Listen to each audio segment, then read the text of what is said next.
Bendecimos al Señor que nos permite nuevamente estar transmitiendo esta grabación, este video para compartir la palabra del Señor en medio de esta pandemia, en medio de el confinamiento, sabiendo que en todo Dios tiene propósitos maravillosos, aunque nosotros no lo sepamos, aunque nosotros no lo hayamos previsto.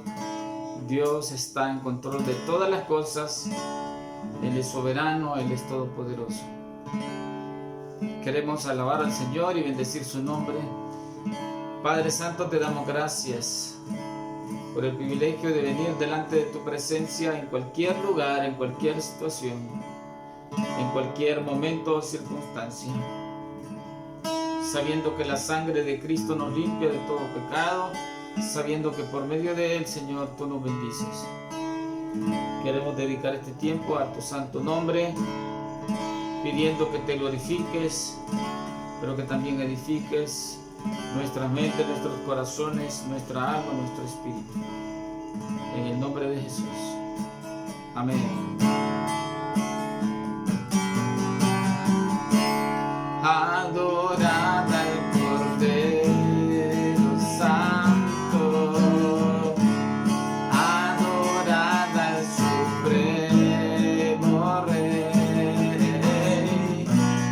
adorad al Cordero Santo, adorad a Jesús, adorad al Cordero Santo, adorad al Supremo Rey, adorad al Cordero Santo,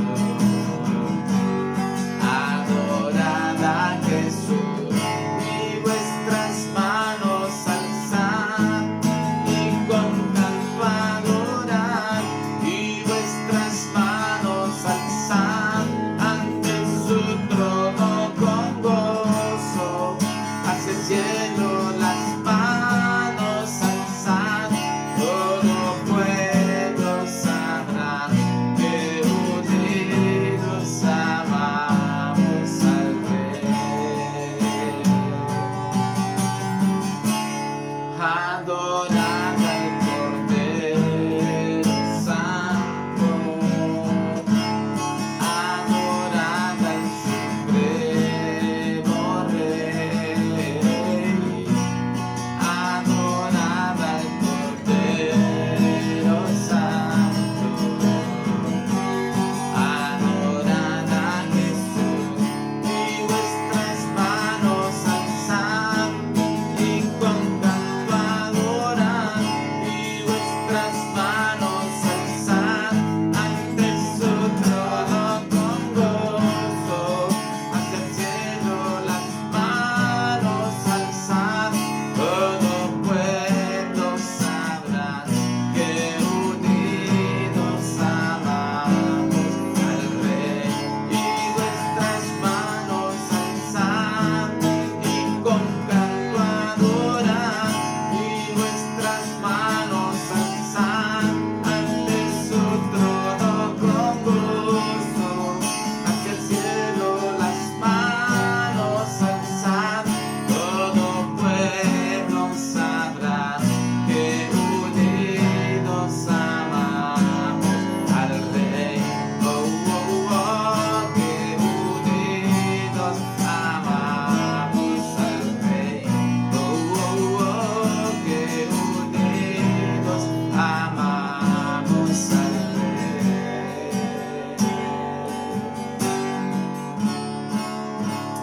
Aleluya, Señor, te alabamos. Queremos adorarte, Señor. Cristo, te amo, me postro ante ti, adoración y alabanza sean ante el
Dios trino y verdadero.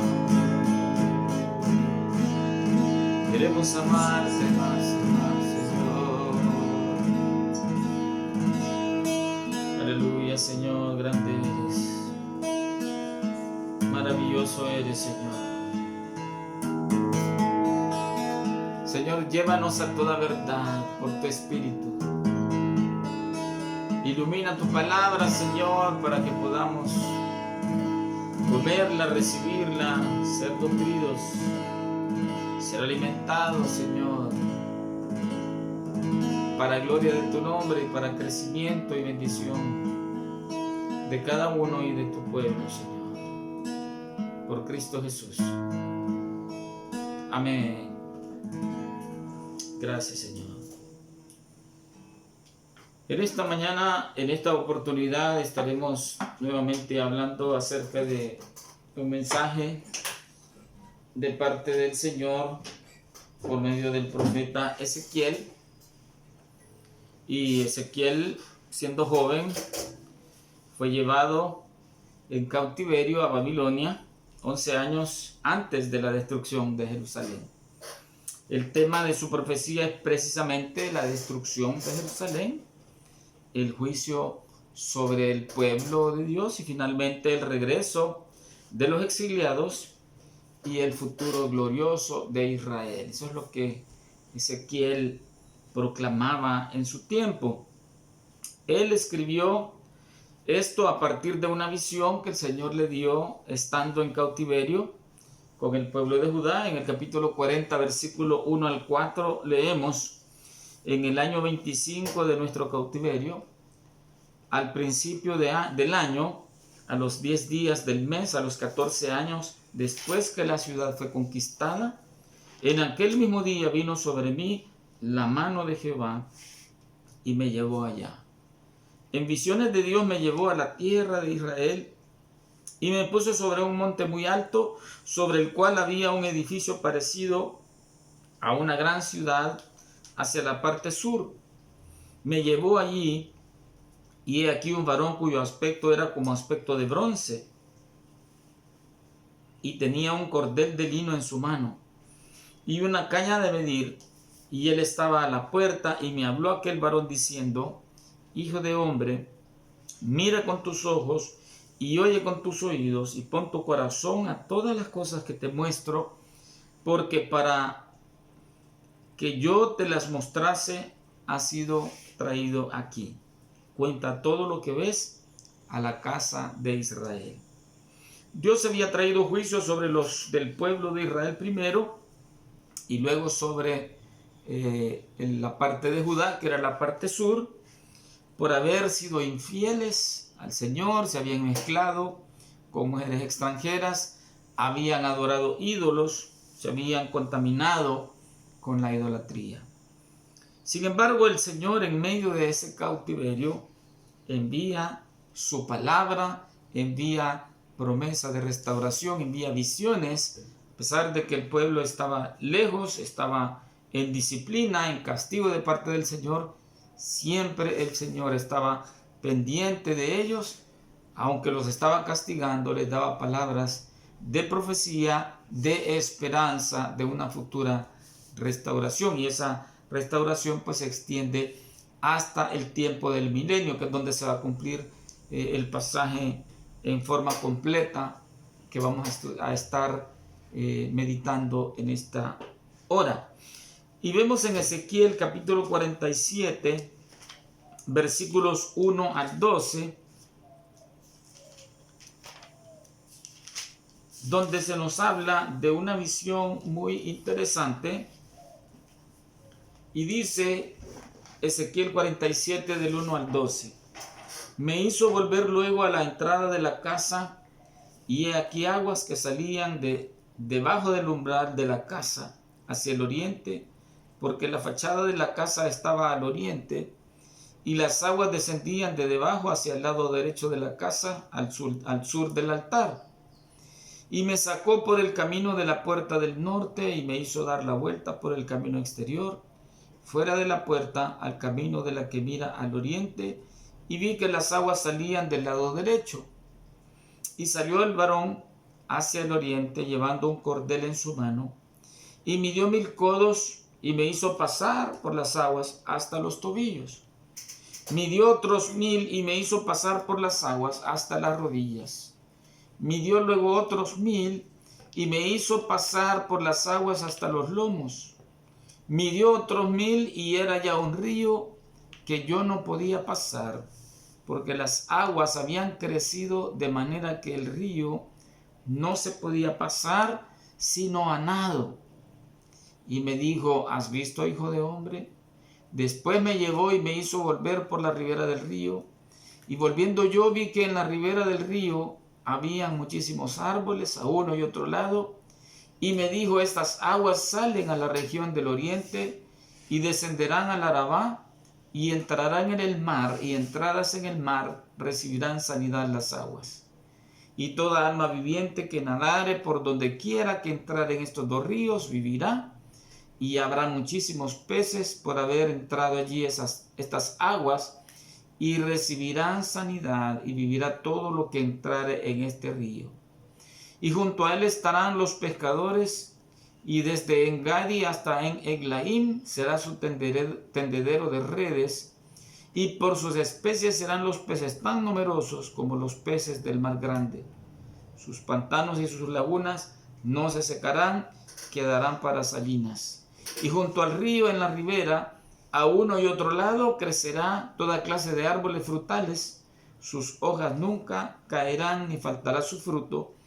A su tiempo madurará, porque sus aguas salen del santuario, y su fruto será para comer, y su hoja para medicina.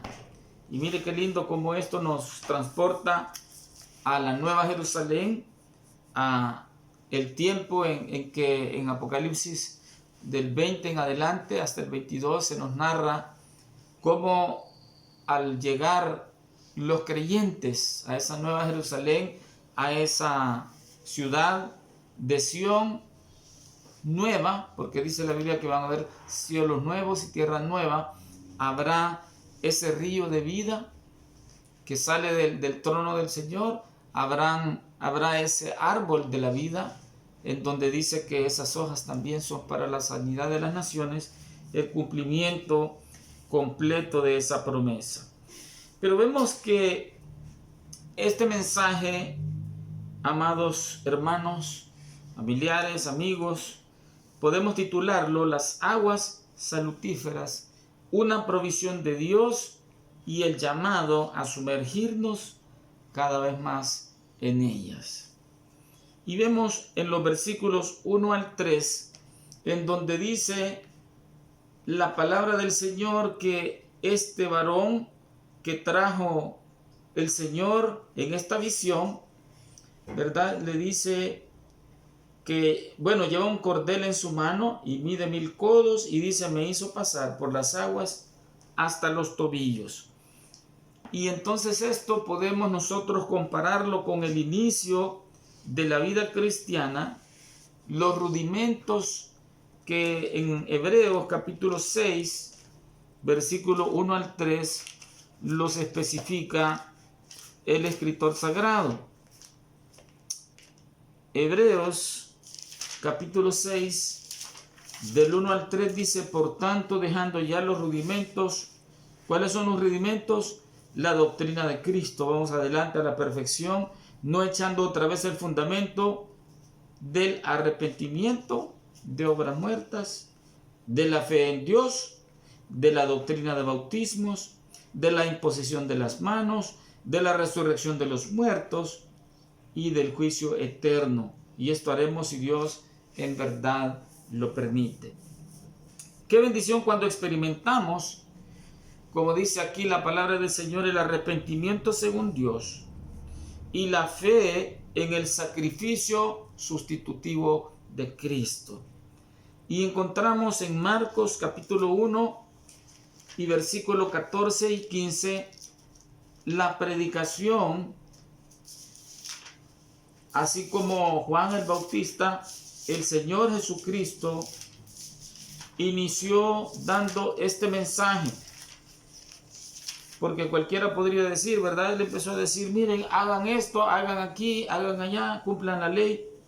Pero en realidad lo que Cristo predicaba, y Juan el Bautista también dice, después que Juan fue encarcelado, Jesús vino a Galilea predicando el evangelio del reino de Dios, diciendo, el tiempo se ha cumplido y el reino de Dios se ha acercado. Dos cosas: arrepentíos y creed en el evangelio. Entonces esta es la entrada al reino de los cielos, así como la palabra del Señor dice ahí, ¿verdad?, que el agua salía del santuario. Estas aguas vienen del Señor, ese río de vida viene del Señor y comienza a afectarnos, comienza a llamarnos, comienza a tocar nuestro corazón y nos da la bendición de entrar en su reino. Efesios 2:8 dice, porque por gracia sois salvos por medio de la fe, y esto no de vosotros, pues es don de Dios, no por obras, para que nadie se gloríe. También está la doctrina, dice en Hebreos, de los bautismos. Se encuentra el bautismo en agua y su significado, ¿verdad? La muerte al pecado, la resurrección a una nueva vida en Cristo. En Romanos capítulo 6 se nos explica que hemos sido sepultados con Él para muerte por el bautismo y que ahora vamos a vivir para Él. Ahora ya no vamos a vivir en el pecado, sino que vamos a vivir en Él y para Él.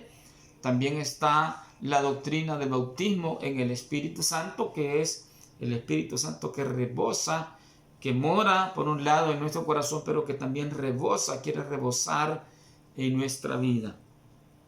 El bautismo en Cristo, que es la identificación nuestra en Cristo, porque recordemos que el término bautizo quiere decir sumergir una cosa dentro de otra, y entonces qué bendición es que somos metidos en Cristo y en Él somos encontrados justificados ante el Padre por su sacrificio.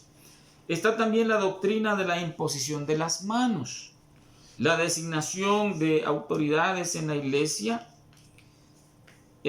Vemos en Hechos 13, del 1 al 3, recordemos que el Señor Jesucristo primeramente había establecido a sus discípulos, que después llegaron a ser los apóstoles. El Señor les dio autoridad, y aquí en la continuación de esta obra del Señor, ya a través del Espíritu Santo, de la persona del Espíritu Santo, dice, había entonces en la iglesia que estaba en Antioquía profetas y maestros: Bernabé, Simón el que se llamaba Níger, Lucio de Cirene, Manaén el que se había creado junto con Herodes el tetrarca, y Saulo. Ministrando estos al Señor y ayunando, dijo el Espíritu Santo, apartadme a Bernabé y a Saulo para la obra a que los he llamado. Entonces, habiendo ayunado y orado, dice, les impusieron las manos y les despidieron. Entonces, la doctrina de la imposición de las manos es cuando Dios, a través de sus siervos, designa autoridad, delega autoridad para que los siervos de Dios puedan ministrar a su pueblo. En 1 Timoteo 4, versículo 11 dice, esto manda y enseña. Ninguno tenga en poco tu juventud, sino sé ejemplo de los creyentes en palabra, conducta, amor, espíritu, fe y pureza. Entre tanto que voy, ocúpate en la lectura, la exhortación y la enseñanza. No descuides el don que hay en ti, que te fue dado mediante la profecía, con la imposición de las manos del presbiterio. Entonces aquí encontramos cómo el Señor enviste de autoridad a sus siervos. En este caso, el apóstol Pablo también está delegando autoridad sobre Timoteo, para que, a pesar de que él era un joven, pero que él echara mano de esta bendición, ¿verdad?, de esta unción del Espíritu Santo, de esta gracia que se manifestaba en él, para poder servirle al Señor. Y por supuesto, entonces, ¿verdad?, la iglesia estaba llamada a obedecer, como dice en Hebreos 13, versículo 17. en Hebreos 13, 17, el Señor manda, ¿verdad?, que los creyentes obedezcamos a las autoridades. Obedeced a vuestros pastores y sujetaos a ellos, porque ellos velan por vuestras almas, como quienes han de dar cuenta, para que lo hagan con alegría y no quejándose, porque esto no os es provechoso. Y en Romanos capítulo 13, que comienza diciendo: sométase toda persona a las autoridades superiores, porque no hay autoridad sino de parte de Dios, y las que hay, dice, por Dios han sido establecidas. Entonces, la revelación del Señor para entender que uno tiene autoridad sobre su vida es parte de los rudimentos, de los inicios de la vida cristiana. También los pastores, los ancianos, los diáconos, las diaconisas, el reconocimiento de esas autoridades y la sujeción a ellas es la que la palabra del Señor nos demanda. También vemos la convicción de la resurrección de los muertos, es parte de esos rudimentos o de esos fundamentos de la vida cristiana, del inicio de la vida cristiana. 1 Corintios capítulo 15, 2 dice: por el cual asimismo, si retenéis la palabra que os he predicado, sois salvos si no creísteis en vano, porque primeramente os he enseñado lo que asimismo recibí, que Cristo murió por nuestros pecados conforme a las Escrituras, ese es el Evangelio, que fue sepultado y que resucitó al tercer día conforme a las Escrituras, y que apareció a Cefas y después a los 12, después apareció a más de 500 hermanos a la vez, de los cuales muchos viven aún y otros ya duermen. Después apareció a Jacobo, después a todos los apóstoles, y al último de todos, como a un abortivo, me apareció a mí, dice el apóstol Pablo, porque yo soy el más pequeño de los apóstoles, que no soy digno de ser llamado apóstol, porque perseguí a la iglesia de Dios. Y sigue mencionando acerca de su experiencia como apóstol, pero también de cómo el Señor se manifestó vivo, y entonces esta es la convicción de la resurrección de los muertos. Y esto tiene que ver también con el bautismo, ¿verdad? Que cuando uno es bautizado, al ser sumergido en el agua, es una forma de identificarnos, ¿verdad?, con la muerte de Cristo. Simboliza nuestra muerte al pecado con Cristo, pero cuando somos levantados del agua, simboliza que hemos sido incluidos en la resurrección de Cristo, pero también esto nos habla de la segunda resurrección, ¿verdad?, que es la resurrección de los creyentes. Si es que entonces hemos muerto en Cristo, la promesa del Señor es que vamos a resucitar con Él. También otro elemento de los fundamentos en la vida cristiana es el creer en el juicio eterno. Hebreos 9:27 dice: de la manera que está establecido para los hombres que mueran una sola vez y después de esto el juicio. Y dice en Apocalipsis 20 versículo 11 también: y vi un gran trono blanco y al que estaba sentado en él, de delante del cual huyeron la tierra y el cielo, y ningún lugar se encontró para ellos. Y vi a los muertos, grandes y pequeños, de pie ante Dios. Y los libros fueron abiertos, y otro libro fue abierto, el cual es el libro de la vida, y fueron juzgados los muertos por las cosas que estaban escritas en los libros, según sus obras. Entonces, esta es parte de esta fundamentación en la vida cristiana, ¿verdad? Los rudimentos o los fundamentos, el hecho de creer en el juicio que Dios va a traer sobre todo el mundo. Pero la voluntad de Dios entonces no es que nos quedemos con los rudimentos, con las aguas hasta los tobillos. Mire lo que dice Hebreos 5 y versículo 13, que es una escritura que deberíamos de estar recurriendo a ella constantemente, porque el Señor, la voluntad del Señor es no que nos quedemos estáticos en la misma condición como vinimos al Señor, ¿verdad? Así como esos arbolitos bonsai que les ponen alambre en las raíces, les cortan las ramas, ¿verdad? Y los mantienen en macetas pequeñitas, restringidos, ¿verdad? Y que no pueden crecer. No es esa la voluntad de Dios para los creyentes. Hebreos 5:13 dice: y todo aquel que participa de la ley, de la leche, es inexperto en la palabra de justicia porque es niño. Pero el alimento sólido es para los que han alcanzado madurez, para los que por el uso tienen los sentidos ejercitados en el discernimiento del bien y del mal. Entonces, por lo tanto, dice, dejando ya los rudimentos de la doctrina de Cristo, vamos adelante a la perfección, no echando otra vez el fundamento del arrepentimiento de obras muertas y lo que estuvimos leyendo, ¿verdad?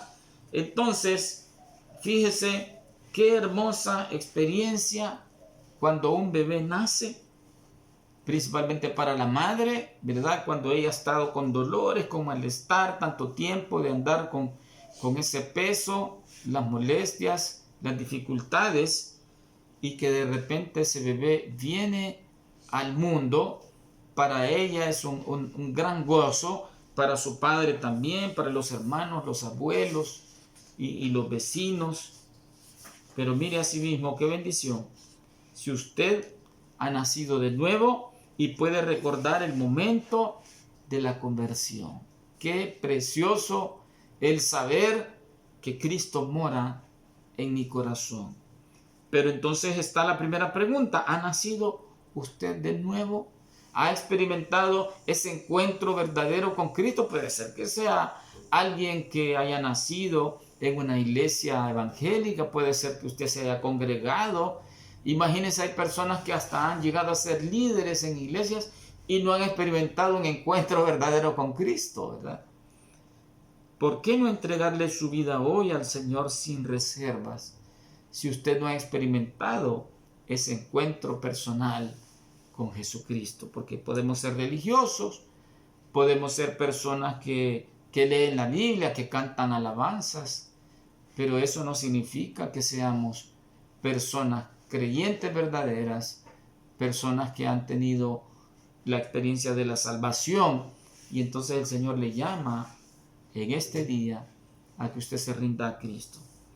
En segundo lugar, vemos en nuestro pasaje que dice la Biblia que este varón, en Ezequiel 47, llevó al profeta otros 1000 codos, dice, midió, y dice que el agua le llegaba hasta las rodillas. Y esto nos puede hablar, amados hermanos, de la niñez espiritual. No solamente el inicio de la vida cristiana, sino ya una niñez, unos inicios, ¿verdad?, en la vida cristiana, en donde ya hay cierta experiencia con el Señor. Pero fíjese que en 1 Corintios 3:1 dice el apóstol Pablo: de manera que yo, hermanos, no pude hablaros como a espirituales, sino como a carnales, como a niños en Cristo. Os di a beber leche y no vianda, porque aún no erais capaces, ni sois capaces todavía, porque aún sois carnales. Pues habiendo entre vosotros celos, contiendas y disensiones, ¿no sois carnales y andáis como hombres? Y bueno, entonces aquí nos está hablando el apóstol Pablo de algunas características de la niñez espiritual. Sabemos que la salvación está en el corazón. Puede haber convicción de esos fundamentos de la vida cristiana, pero hay todavía vestigios de la vida antigua. Hay cosas que todavía dominan en el alma a la persona, y entonces no hay un desarrollo, sino que está esto en sus inicios. Y en Gálatas capítulo 4 versículo 1 nos habla de que no hay una diferencia muy marcada. Mire qué interesante. Pero también digo, dice Pablo, entre tanto que el heredero es niño, en nada difiere del esclavo, aunque es señor de todo, sino que dice, está bajo tutores y curadores hasta el tiempo señalado por el Padre. Así también nosotros cuando éramos niños estábamos en esclavitud bajo los rudimentos del mundo. Pero cuando vino el cumplimiento del tiempo, Dios envió a su Hijo, nacido de mujer y nacido bajo la ley, para que redimiese a los que están bajo la ley, a fin de que recibiésemos la adopción de hijos. Y entonces dice, por cuanto sois hijos, Dios envió a vuestros corazones el Espíritu de su Hijo, el cual clama, Abba, Padre. Así que ya no eres esclavo, sino hijo, y si hijo, también heredero de Dios por medio de Cristo. Entonces, no hay nada de malo en ser niño, ¿verdad? En ser inexperto, en tener esa situación, ¿verdad? Que a veces se parece al mundo, porque es normal en la vida de una persona que recién ha venido a los pies de Cristo. No hay una diferencia muy marcada. En Efesios 4:14 nos dice que hay fluctuación para que ya no seamos niños fluctuantes, llevados por doquiera de todo viento de doctrina, por estratagema de hombres para engañar, emplean con astucia las artimañas del error. Entonces, reconocemos que la vida cristiana de un niño, pues es normal, ¿verdad? Que un niño se tropiece, que un niño cometa errores, que cometa muchas veces imprudencias. ¿Cuántas veces recordamos experiencias en nuestra niñez de cosas que tal vez ahora nos avergüenzan? Cuando nos acordamos de cosas que hicimos, de ridiculeces, de cosas que uno dice, qué terrible, ¿verdad? Lo que hice. Pero era parte de nuestra inexperiencia, de nuestra imprudencia, de nuestra falta de crecimiento. Pero eso hasta cierto punto es normal, porque una persona que viene del mundo, que trae sus arrastres, ¿verdad? El Señor tiene paciencia y misericordia y le concede al creyente, ¿verdad?, este tiempo de la niñez espiritual. Pero la voluntad de Dios no es que permanezcamos en niñez espiritual, como leíamos en Hebreos. Dios nos quiere llevar a un crecimiento espiritual, que dejemos las cosas de niño, que avancemos día a día a un proceso, a un progreso, cambiando y madurando. Esa es la voluntad del Señor.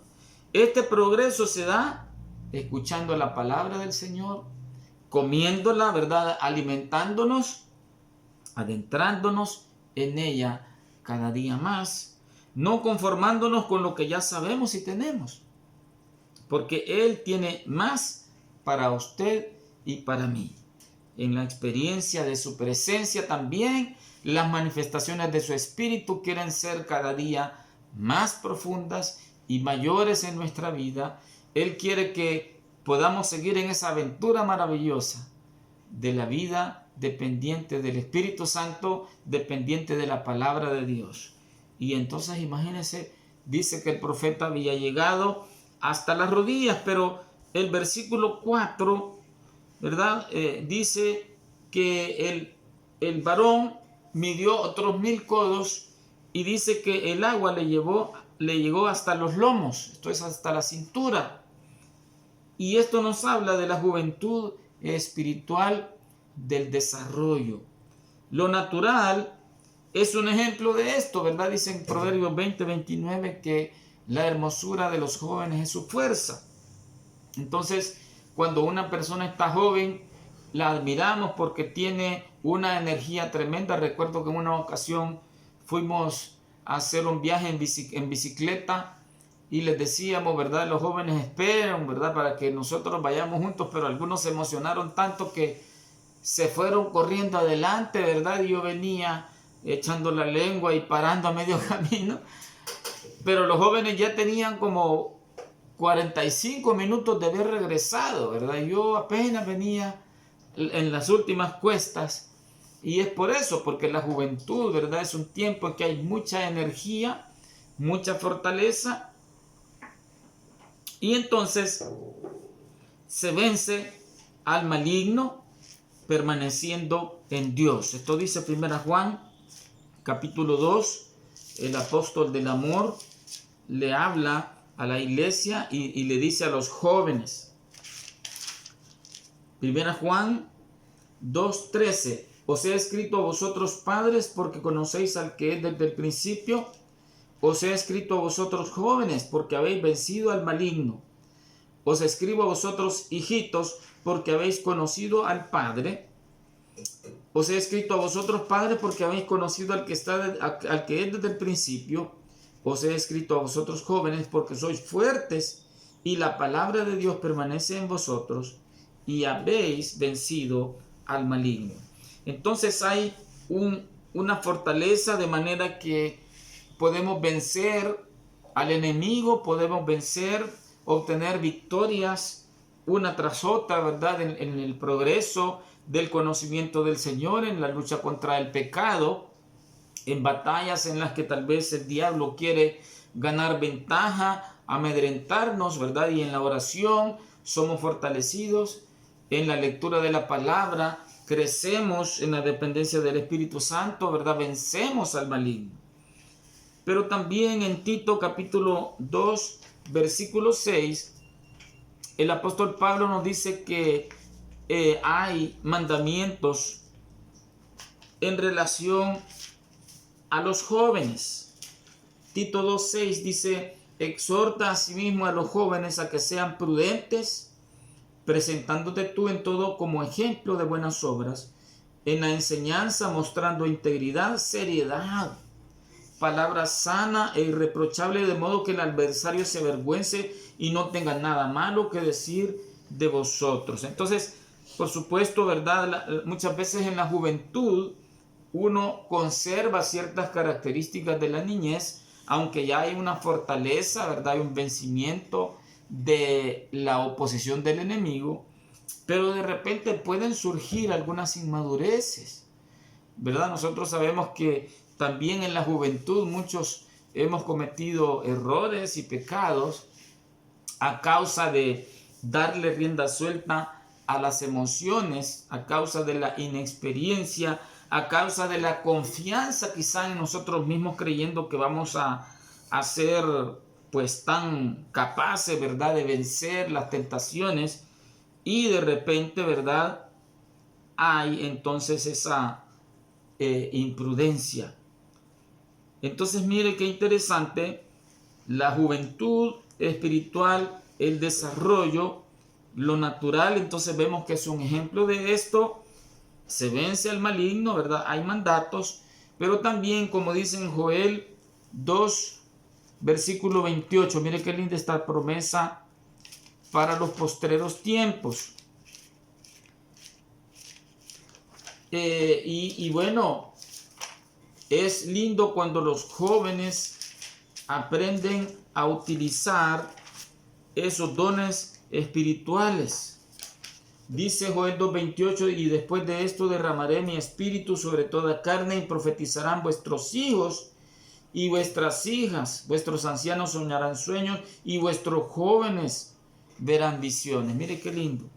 Entonces el joven, ¿verdad?, tiene esa gracia de que el Señor se manifiesta a su vida cada día de manera más grande, más profunda. En Efesios capítulo 4, hablando de los dones espirituales, de la manifestación del Espíritu para provecho, dice en el versículo 8: por lo cual dice, subiendo a lo alto, llevó cautiva la cautividad y dio dones a los hombres. Y eso de que subió, ¿qué? Sino que también había descendido primero a las partes más bajas de la tierra.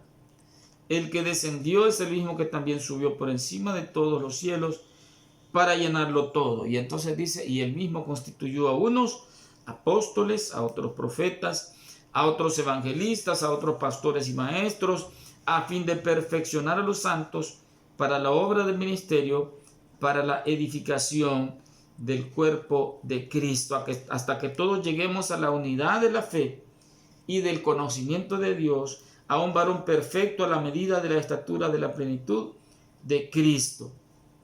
Quiere decir entonces que hay un uso de los dones espirituales, el Espíritu Santo se manifiesta produciendo esos dones espirituales. El joven descubre esos dones espirituales y comienza a ministrarlos en medio del cuerpo de Cristo. Fíjese, David estuvo siendo adiestrado sin saberlo en el desierto. Dice la Biblia que él testificó que había luchado contra un oso, contra un león, los había vencido, y en ese adiestramiento en el desierto Dios le había preparado para enfrentarse con Goliat, el gigante filisteo. Mire qué lindo. ¿Cuánto hemos crecido espiritualmente? Que no lo mencionemos nosotros, sino que Dios sea glorificado y que otros lo perciban y lo noten. Hemos adquirido fuerza, consagración, ejercicio de los dones espirituales para servirle, para ministrar al Señor sin necesidad que se nos esté exigiendo. Qué bendición es cuando el Espíritu Santo fluye en nuestra vida y no esperamos varón, sino que el Señor es el que nos lleva de la mano a esas profundidades que Él nos quiere llevar. Pero también la última cosa que se menciona en el versículo 5, en Ezequiel 37, es que dice que aquel varón midió otros 1000 codos y el agua era tan profunda que era necesario nadar. O sea que dice, ya no se podía caminar porque el agua cubría y entonces se podía solamente pasar a nado. Y esa es la meta del cristiano, la madurez espiritual, el vivir en la plenitud de Dios, sumergido en su espíritu y en su palabra. Y nuevamente leemos en Hebreos capítulo 6, versículo 1, por tanto, dejando ya los rudimentos de la doctrina de Cristo, vamos adelante a la perfección, no echando otra vez el fundamento del arrepentimiento de las obras muertas, de la fe en Dios, de la doctrina de bautismos, de la imposición de las manos, de la resurrección de los muertos y del juicio eterno. Y esto haremos si Dios en verdad lo permite.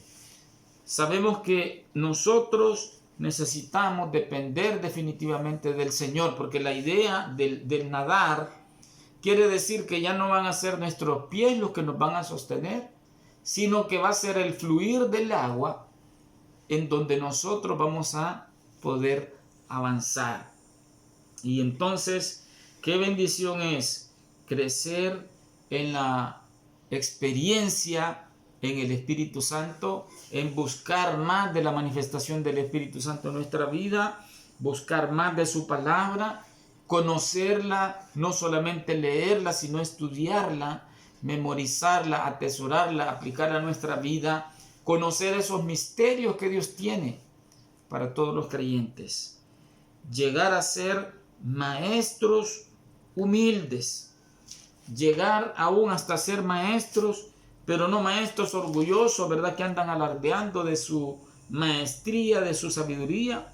Como dice en Efesios 4:11, dice, Él mismo constituyó a unos apóstoles, a otros profetas, a otros pastores y maestros.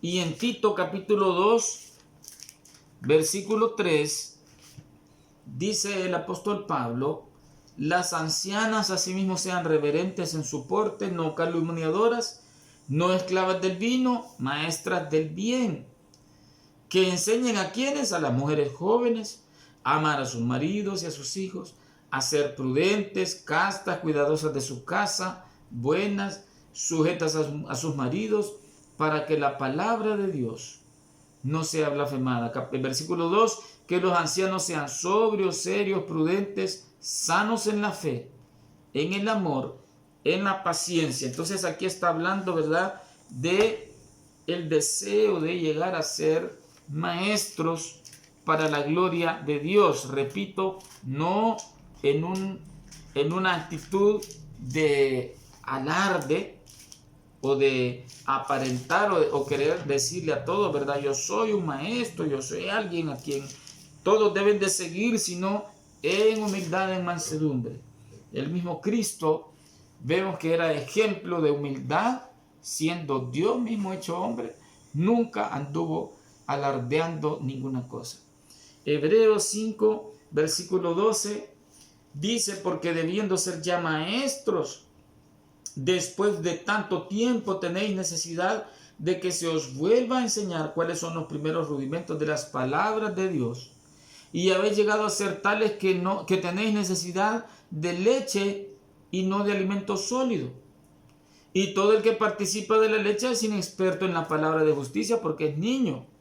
Pero mire el versículo 14, pero el alimento sólido es para los que han alcanzado madurez, para los que por el uso tienen los sentidos ejercitados en el discernimiento del bien y del mal.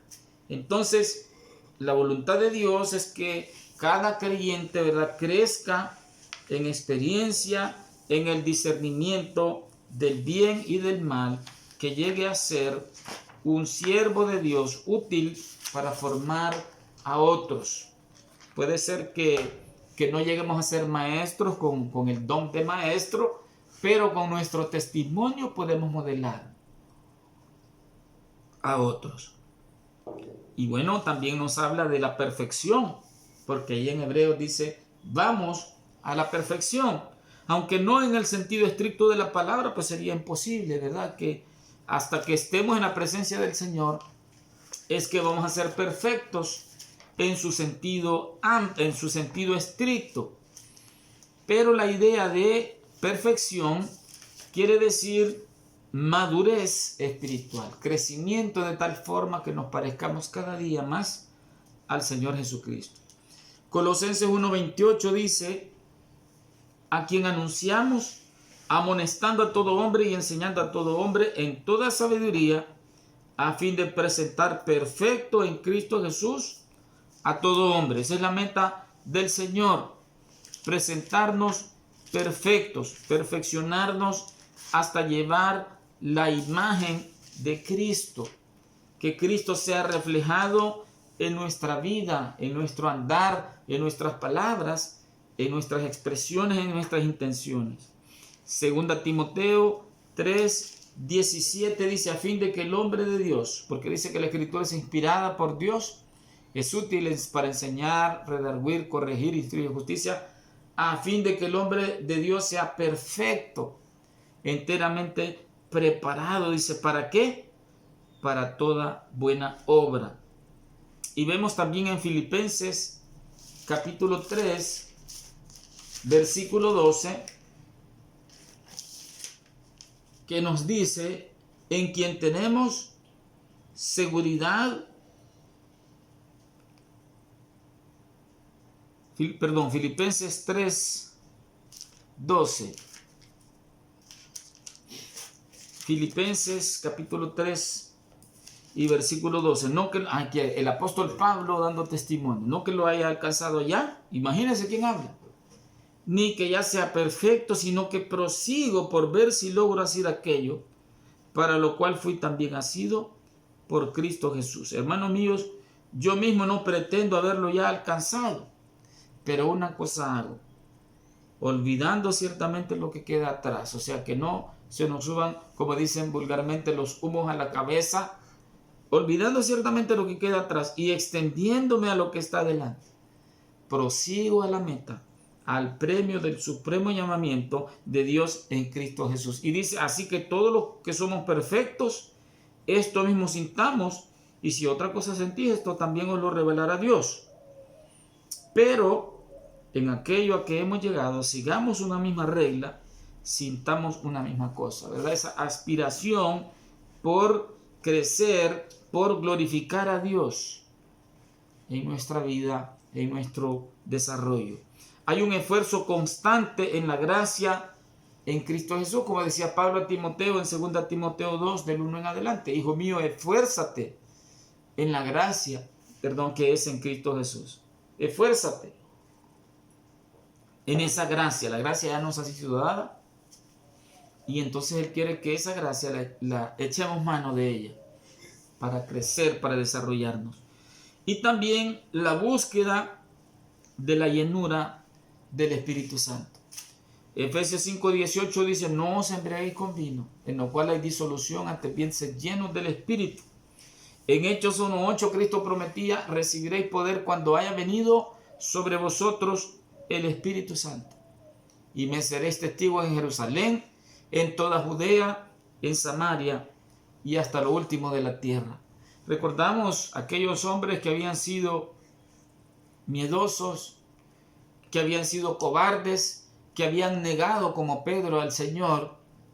Irreconocible, hubo un vuelco completo desde que el Espíritu Santo vino y tomó lugar en la vida de estos hombres y les llenó de fuego, porque dice que cuando fue el día de Pentecostés era como fuego que se veía sobre sus cabezas, el fuego del Espíritu Santo que dinamiza a la persona, que llena de poder, de valentía, de denuedo.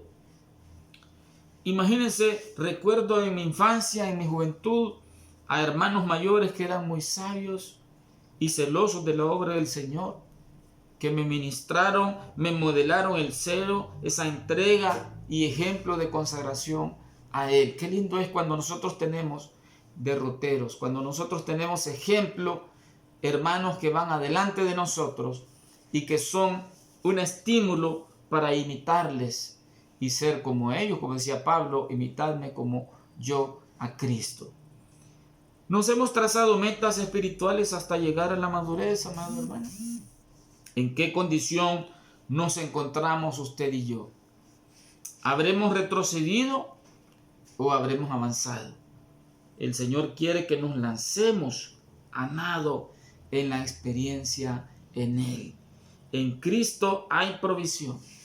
Él la obtuvo para nosotros en la cruz del Calvario. Dicen en Isaías 53, verá el fruto de su aflicción y quedará satisfecho. Y qué bendición que Cristo consiguió para nosotros ese crecimiento, esa alimentación, ese progreso, esa bendición que solamente viene de su mano, de su palabra, de su espíritu. Así que vamos a agradecer al Señor y a pedirle que cada día nos conceda crecer más, ser más llenos de su plenitud. Padre, te damos gracias por tu palabra, que nos desafía y que nos habla de ese río de vida, ese río precioso que saldrá, Señor, de ese santuario. Gracias porque Cristo Jesús, al morir en la cruz del Calvario, ha abierto un río de bendición. Él decía, dice tu palabra, Señor, a todos los sedientos, venid a las aguas a través del profeta. Y los que no tenéis dinero, venid, comprad y comed sin dinero y sin precio vino y leche. Pero también dice tu palabra que Cristo en el tercer día de la fiesta, Señor, se levantó, se puso en medio y dijo: el que tiene sed, venga a mí y beba. Y como está escrito, el que cree en mí, de su interior correrán ríos de agua viva. Concédenos esa bendición, Señor. Concédenos ese progreso, ese crecimiento, y aquella persona que todavía no ha experimentado un nuevo nacimiento, que tú le puedas tocar hoy, Señor, para arrepentimiento y para una confianza verdadera en Jesucristo. En el nombre de Jesús. Hay un gran río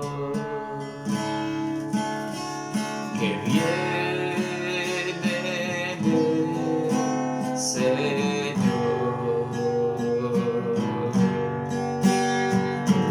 Hay una fuente